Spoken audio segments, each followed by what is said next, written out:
जय हिंद। मेरे चैनल पे आपका स्वागत है। मैं उम्मीद करता हूं कि आप लोग स्वस्थ होंगे, अच्छे होंगे। आज मैं आप लोगों के सामने जियोग्राफी में वर्ल्ड जियोग्राफी क्लास लेके आया हूं, जिसमें हम लोग पढ़ेंगे ब्रह्मांड और सौर मंडल, यूनिवर्स एंड सोलर सिस्टम। और ये अब पूरी सीरीज चलेगी। जैसे आप लोग इतना ढेर सारा प्यार दिए, लाइक दिए, कमेंट आप कर रहे हैं, आपको वीडियो अच्छी लग रही है, अपने दोस्तों को भी आप शेयर कर रहे हैं, मुझे बहुत खुशी हो रही है।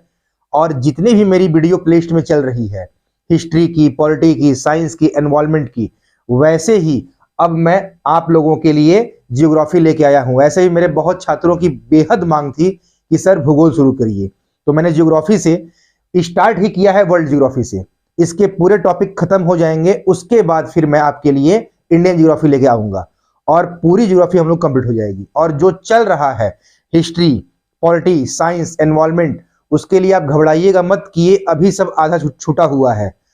वन बाय वन सब पूरे होते जाएंगे। आपका जीएस एकदम पूरी तरह से, जितने भी कॉम्पिटिटिव एग्जाम हैं, एकदम मैं कंप्लीट करा दूंगा। आप फिर आराम से पढ़िए, कोई दिक्कत नहीं। आपको एकदम कोई पैसा नहीं देना है, फ्री में आराम से पढ़ना है, मजे से पढ़िए। और जो ना समझ में आए तो उसको कमेंट बॉक्स में लिख के आप पूछ लिया करिए क्वेश्चन, ठीक है। आइए शुरू किया जाए। देखिए, पहला टॉपिक है वर्ल्ड जियोग्राफी में ब्रह्मांड और सौर मंडल, ठीक है। ये वीडियो पार्ट 1 है, इसकी पार्ट 2 आएगी तो ये आपका चैप्टर कंप्लीट होगा, ठीक है। तो यूनिवर्स और सौर मंडल, इसमें दो हैं एक टॉपिक में। तो सबसे पहली बात हम लोग आज ब्रह्मांड के बारे में समझेंगे, ठीक है। देखिए, ब्रह्मांड की अगर बात किया जाए तो इसकी एक छोटी सी परिभाषा, डेफिनेशन की है, ब्रह्मांड होता क्या है। तो देखिए, पृथ्वी सौर मंडल का एक भाग है, ठीक है। जो हमारी पृथ्वी है वो सौर मंडल क्या है, एक भाग है, ठीक है। और जो सौर मंडल हमारा है ये आकाश गंगा का एक भाग है। आकाश गंगा मींस गैलेक्सी, ठीक है। और जब लाखों आकाश गंगाएं एक साथ मिलती हैं, जब उनका समूह होता है, ग्रुप जिसे कहते हैं, उसी को हम ब्रह्मांड कहते हैं। लाखों आकाश गंगाओं के समूह को ब्रह्मांड कहा जाता है, यूनिवर्स कहा जाता है, ठीक है। मतलब पृथ्वी सौर मंडल का एक भाग, सौर मंडल आकाश गंगा का एक भाग, और जब लाखों आकाश गंगाओं का समूह जो मिला उसे हम नाम दिए ब्रह्मांड। क्लियर। और एक परिभाषा देख लीजिए, कई बार क्वेश्चन पूछ देते हैं, सूक्ष्म अणुओं से लेकर विशालकाय आकाश गंगाओं तक का जो सम्मिलित स्वरूप है उसी को हम क्या बोलते हैं, ब्रह्मांड कहते हैं, ठीक है। एकदम सूक्ष्म अणुओं से लेकर विशालकाय आकाश गंगाएं, उनका सम्मिलित स्वरूप क्या कहलाया जाएगा, उसको ब्रह्मांड कहेंगे, ठीक है। एक नोटिस पॉइंट ध्यान रखिएगा, जो सौर मंडल है ये संपूर्ण ब्रह्मांड का बस एक हिस्सा मात्र है, ठीक है। यूनिवर्स बहुत बड़ा है, ठीक। यहां से देखिए, जहां जहां से क्वेश्चन बनेंगे, अब क्वेश्चन, ये तो डेफिनेशन की बात थी, बाकी जो यहां से एग्जाम में क्वेश्चन बने हुए हैं, यूपीएससी में, आईएएस में, यूपी पीएससी में, यूपी पीसीएस में, बिहार पीसीएस में, जितने स्टेट पीसीएस हैं, अब यहां से सारे क्वेश्चन इतने में ही आपके समाहित हैं जो इस टॉपिक से बने हैं। देखिए, जो ग्रहीय गति है, ग्रही गतियों के नियमों की खोज किसने किया था, केपलर ने किया था। एक क्वेश्चन तो आपका ये बन गया, आपसे क्वेश्चन किया भी है और करेगा कि ग्रहीय गतियों के नियमों की खोज किसने किया था, तो केपलर महोदय ने किया था। कब किया था, 16वीं सेंचुरी में, 16वीं शताब्दी में, ठीक है। और इन्होंने ही जो सूर्य है इसको ग्रहीय कक्षा का क्या माना, केंद्र माना, ठीक है। ध्यान रखिएगा, यहां से 2 क्वेश्चन 3 क्वेश्चन बनते हैं। ग्रहीय गतियों के नियमों की खोज किसने किया, केपलर ने। कब, 16वीं शताब्दी में। और इसी केपलर महोदय ने सूर्य को इस ग्रहीय कक्षाओं का केंद्र माना, ठीक है। कि सूर्य ही सभी ग्रह की कक्षा जो होती है, जितने ये ग्रहों के ऑर्बिट हैं, उसका सूर्य क्या है, केंद्र बिंदु है, ठीक है। और जो हर्शेल महोदय थे, ये 1805 ईस्वी में इनका स्टेटमेंट क्या था कि जो पृथ्वी है, सूर्य है और अन्य ग्रह हैं, ये आकाश गंगा गैलेक्सी का बस एक अंश मात्र है। अगर आपसे क्वेश्चन कर दे कि पृथ्वी, सूर्य और अन्य ग्रह, मतलब अदर प्लैनेट, आकाश गंगा का एक अंश मात्र है, ये किसने कहा, तो हर्शेल महोदय ने 1805 ईस्वी में इस बात की पुष्टि की, मतलब कंफर्मेशन किया, ठीक है। दूसरी बात होती है 1920 ईस्वी में, ठीक है। 1920 ईस्वी में जो एडविन हब्बल थे, इनका एक प्रमाण सामने आता है ब्रह्मांड को लेके। इन्होंने क्या कहा, एडविन हब्बल ने, कि ब्रह्मांड का विस्तार अभी भी जारी है, मतलब ब्रह्मांड अभी भी अपना विस्तार किए जा रहा है, ठीक है, जिसको उन्होंने आकाश गंगाओं के बीच बढ़ रही दूरी के आधार पर सिद्ध किया। तो आपसे यह भी क्वेश्चन कर सकता है कि किसने ये बात कही कि ब्रह्मांड का विस्तार अभी भी जारी है, और उस चीज को इन्होंने आकाश गंगाओं के बीच बढ़ रही दूरी के आधार पर सिद्ध भी कर दिया। वो कौन थे? एडविन हब्बल थे। और इन्होंने अपना प्रमाण दिया कब? 1920 ईस्वी में, ठीक है। अब देखिए, जो ब्रह्मांड को लेकर सबसे चर्चित सिद्धांत है कि ब्रह्मांड की उत्पत्ति का सर्वाधिक मान्य और सबसे प्रचलित सिद्धांत, वो क्या है भाई? महाविस्फोट का सिद्धांत, ठीक है। इसी को इंग्लिश में बोलते हैं बिग बैंग थ्योरी, ठीक है। तो ये जो महाविस्फोट का सिद्धांत है, यूनिवर्स की उत्पत्ति में सबसे अधिक प्रचलित हुआ। इसी को सभी ने माना कि ब्रह्मांड की उत्पत्ति इसी के द्वारा हुई, कि एक बड़े से, बहुत बड़े से पिंड में महाविस्फोट हुआ और वही फिर कई टुकड़ों में विभक्त होकर क्या रूप ले लिया? ब्रह्मांड का, ठीक है।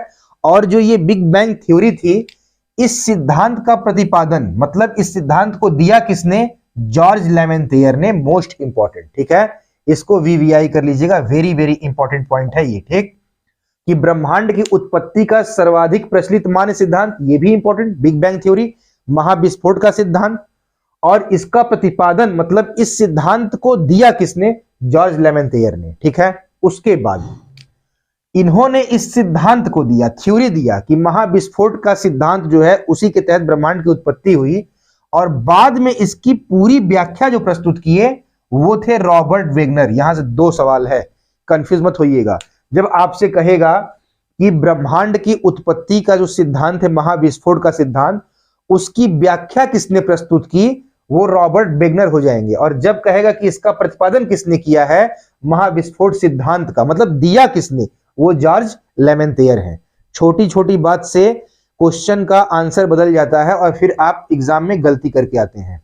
अभी बीते 11 फरवरी को समीक्षा अधिकारी का एग्जाम हुआ है आरओ का, और आप देखें कि उसमें कितने टाइप क्वेश्चन एकदम बेसिक से उठे थे, लेकिन मैचिंग कराने वाले थे, कथन कारण वाले थे, इसलिए छात्र बहुत कंफ्यूज हो गए। और ये तो दुखद बात है कि पेपर लीक होने की घटना सामने आ गई, इसके कुछ प्रमाण भी दिखे।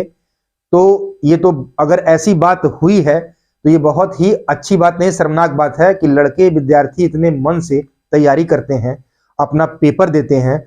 जितने भी छात्र हैं हर वर्ग से गुजर रहे हैं, उसी में मिडिल क्लास के लड़के भी हैं, वो अपनी पूरी तैयारी करते हैं, बहुत मुश्किल का सामना करते हैं, मन चिंता में रहता है, फिर भी पढ़ते रहते हैं। फिर दिक्कत से सेंटर कहीं अलग पड़ा है, उसको जाके एग्जाम देने गए, वहां से बेचारे आए और फिर सुनने में आया कि पेपर लीक हो गया, वायरल हो गया। अब बताइए, और इस तरह उनकी उम्र बढ़ रही है, और सबको अपनी अपनी समस्या है। उम्र बढ़ने से और प्रेशर में आके वो एग्जाम अब जो आगामी देंगे उस पर भी असर पड़ेगा।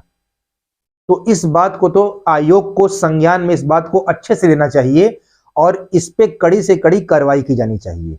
समझ रहे हैं?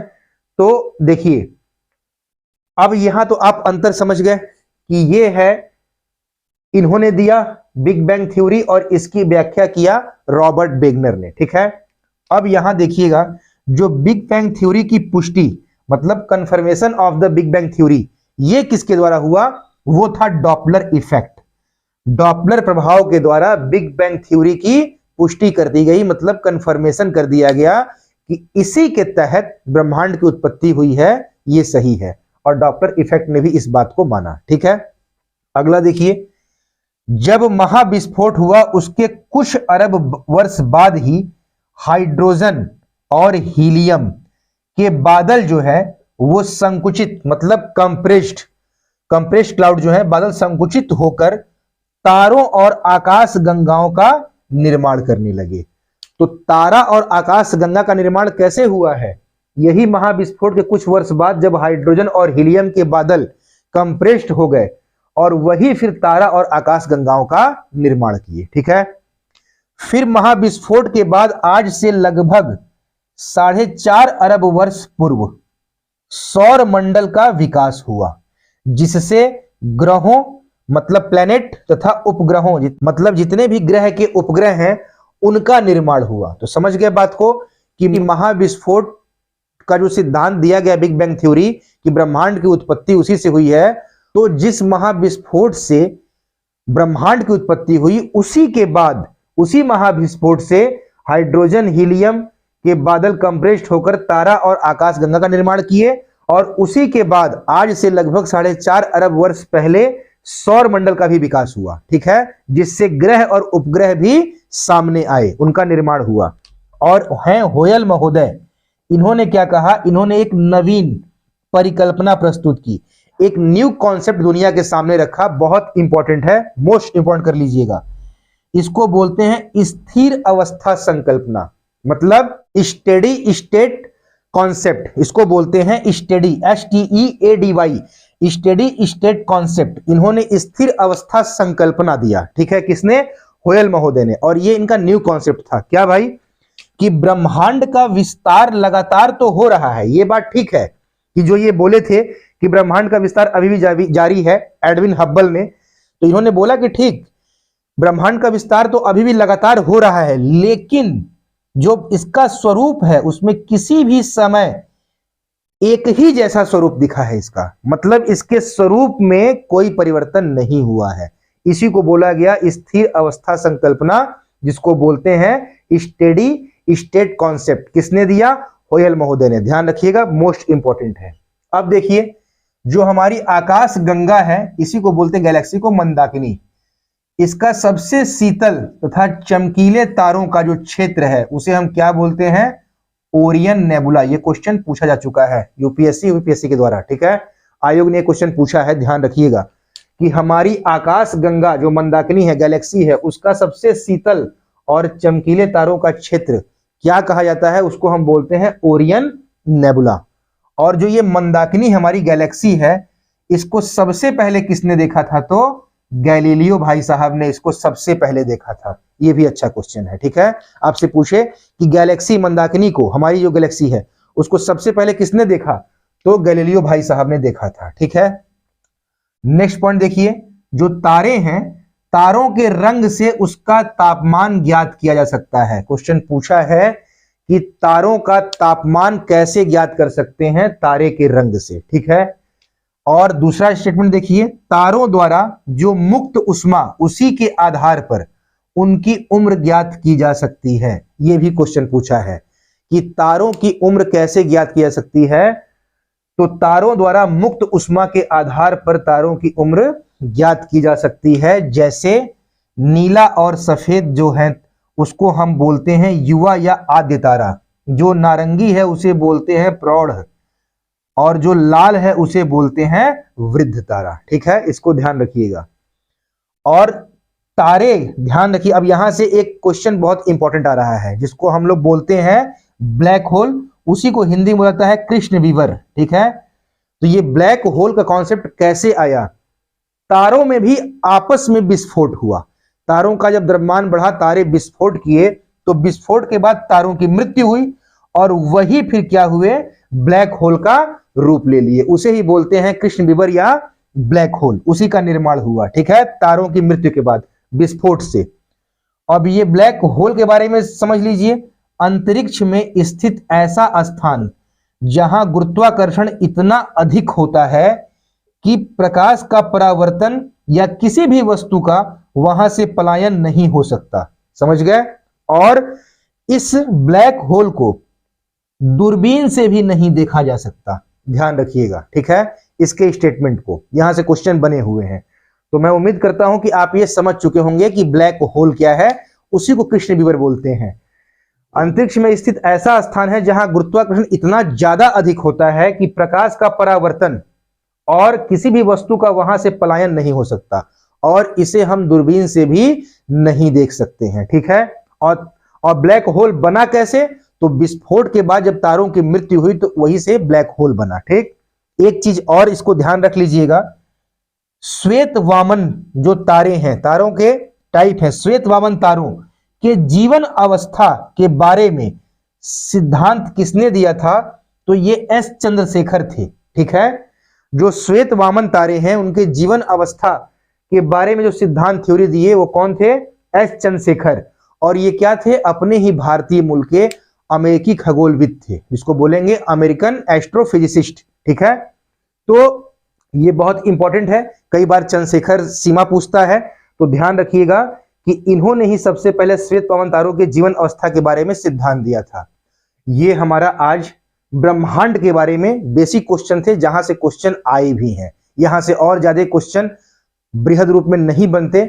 इसके बाद जो क्वेश्चन बनते हैं वो किससे बनते हैं, सौर मंडल, जिसको हम पार्ट 2 में लेके आएंगे आपके लिए। ठीक है, उसमें हम लोग बकायदे पूरे सूर्य के बारे में, सूर्य के 8 ग्रह के बारे में, जिसमें बुध, शुक्र, पृथ्वी, बृहस्पति, मंगल, मतलब 1 बाय 1, फिर आपका शनि, वरुण, अरुण, क्रम के आधार पर, घनत्व के आधार पर, फिर पूरे ग्रहों के बारे में विस्तृत रूप से पढ़ा जाएगा। अब यहां से क्वेश्चन की तादाद बढ़ती है। ठीक है, और ऐसे ही 1 बाय 1 सारे टॉपिक खत्म किए जाएंगे। आप एकदम बिल्कुल निश्चिंत रहिएगा कि जो भी आपकी मेरे प्लेलिस्ट में सीरीज पड़ी हुई है, जितने भी सब्जेक्ट में चला रहा हूं जीएस की, सब कंप्लीट किया जाएगा, कोई आधा अधूरा नहीं रहेगा। ठीक है, आप लोग बस मन लगा के पढ़िए, वीडियो को लाइक करिए, अपने दोस्तों को, जितने भी आपके व्हाट्सएप ग्रुप हैं, सब जगह शेयर करिए और कमेंट जरूर करिएगा। जब आप पूरी वीडियो देख लीजिएगा, आप कमेंट करिएगा कैसा लगा आपको, और जो क्वेश्चन समझ में नहीं आएगा उसको जरूर पूछिएगा, उसको अगले वीडियो में क्लियर कर दिया जाएगा। हम फिर मिलते हैं। थैंक यू सो मच, धन्यवाद।